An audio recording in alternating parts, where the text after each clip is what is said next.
নমস্কার বন্ধুরা, আবার চলে এলাম একটা খুব সুন্দর কুকিং টিপস নিয়ে আপনাদের সামনে। আর আপনারা দেখছেন বর্ষা কিচেন অফ ভিলেজ স্টাইল চ্যানেলে সকল বন্ধুকে স্বাগত জানিয়ে আজকের আমরা শুরু করছি টক ঝাল আলু দম। আশা করি আপনারা পুরো ভিডিওটা দেখবেন। যারা ফেসবুক থেকে দেখছেন তারা পেজ অবশ্যই ফলো করবেন। নতুন বন্ধুরা আমার ইউটিউব চ্যানেল থেকে দেখছেন তাদের কাছে অনুরোধ, আপনারা সাবস্ক্রাইব অবশ্যই করবেন। আর ভালো লাগলো কিনা কমেন্টে যেন জানাতে ভুলবেন না। চলুন বন্ধুরা, শুরু করা যাক আজকের এই রেসিপিটা। খুব সুন্দর, দেখতে থাকুন পুরো ভিডিওটা। এখানে আমরা দুটো পেঁয়াজ এইভাবে কেটে নিয়েছি, আর 500 গ্রাম আলু এরকম বড় বড় করে কেটে নিয়েছি, আদা, রসুন আর টমেটো। বাস আমাদের হয়ে গেল সবজি কাটা। এখানে পেঁয়াজ, আদা, রসুন, টমেটো একসঙ্গে পেস্ট করে নেবো আলাদা আলাদা ভাবে। এবারে একটা কড়া চুলাতে বসিয়ে দিয়ে ওর মধ্যে প্রথমে আমরা কেটে রাখা আলুর মধ্যে লবণ আর হলুদ মিশিয়ে ভালো করে এইভাবে মাখিয়ে কড়াতে একটা তেল দিয়ে ওই তেলে আলুগুলো ভেজে নেব।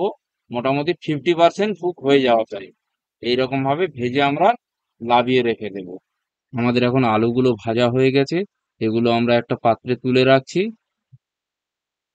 আর একটা জায়গায় কিছুটা তেঁতুল নিয়ে ভিজিয়ে রেখে দিলাম। এখন আমরা ওই কড়াইয়ে যে তেলটা ছিল ওই তেলের মধ্যে ফোড়ন হিসাবে লবঙ্গ, এলাচ আর দারচিনি দিয়ে দিলাম। আর দিয়ে দিলাম 3-4টে শুকনো লঙ্কা আর দুটো তেজপাতা দিয়ে একটু নেড়ে তারপরে ওর মধ্যে দিয়ে দিলাম পেঁয়াজ বাটা। পেঁয়াজ বাটাটা একটু ভালো করে লাল লাল করে ভেজে নেব। পেঁয়াজ বাটাটা ভাজা হয়ে গেছে, এবারে দিয়ে দিচ্ছি আদা রসুনের বাটা। এই আদা রসুন বাটাটাও দিয়ে ভালো করে নেড়ে ওর কাঁচা গন্ধটা চলে গেলে তারপরে ওর মধ্যে আমরা এখন দিয়ে দেব যে টমেটো বাটা। এই টমেটো বাটাটাও দিয়ে দিলাম।